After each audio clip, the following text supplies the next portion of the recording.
On this video, I'm going to demonstrate zigzagging a t-shirt tie onto the edge of a face mask. And I'm going to be using two different stitches. The first one on my machine is, sorry, I shouldn't touch and slide. It's number 115, and it's also called a broken zigzag. So you can see there's several stitches for it to get from right to left, and then several stitches more to get back over to the right side. So if you change your stitch width to very, very wide, better get over on that stitch. So on my machine, 7.0 millimeter is the widest it'll go. And then on my machine, 0.2 millimeter is the shortest distance. I would feel better if that was 0, but it doesn't allow me to do that. And I haven't figured out how to make this machine drop the feed dogs without requiring me to put the free motion foot on. So I'm going to start out with this stitch, and I'm going to go for just a little bit to lock it in. And then I'm going to switch to this stitch. And that one, I'm going to just have a medium width and a little bit of a short length. It's total preference to you. You just do it how you prefer it to look, because it's going to be secure, so we don't need to worry too much about that. If you do not know how to find the broken zigzag on your machine, then I'm going to just recommend that you do this stitch and go back stitch for a little bit, and forward stitch and back stitch, and then forward all the way down. Okay, so here we go. I'm going to see if I can get this camera in a spot where you can watch.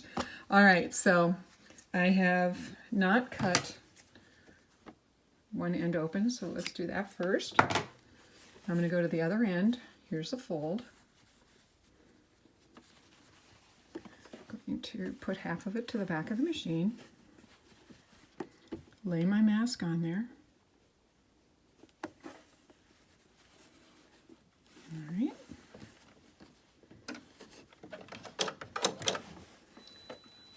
Now remember, I'm starting with the broken zigzag, and you'll see how it behaves. You'll watch my needle go from left to right to left. See that? So I call it a bar tack, but really it's a broken zigzag or a mending stitch. Now I'm going to switch to my regular zigzag, and I'm going to go down the side of the mask, side of the tie. Now I'm here to the other end. Time to switch back and do what I like to call the bar tack.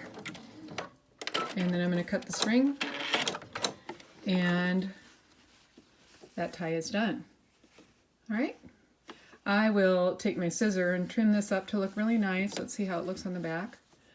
I am the master at getting awfully close.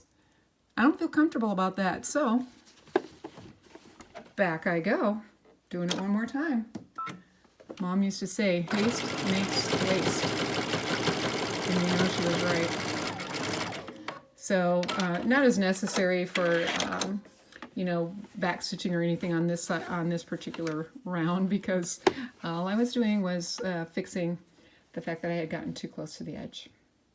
Always good to check your work before you put it off to the side, rather than just doing 100 of these and then going back and checking. Just check it while you're there, because to put it back on and fix what you missed is easier in the moment than it is later on.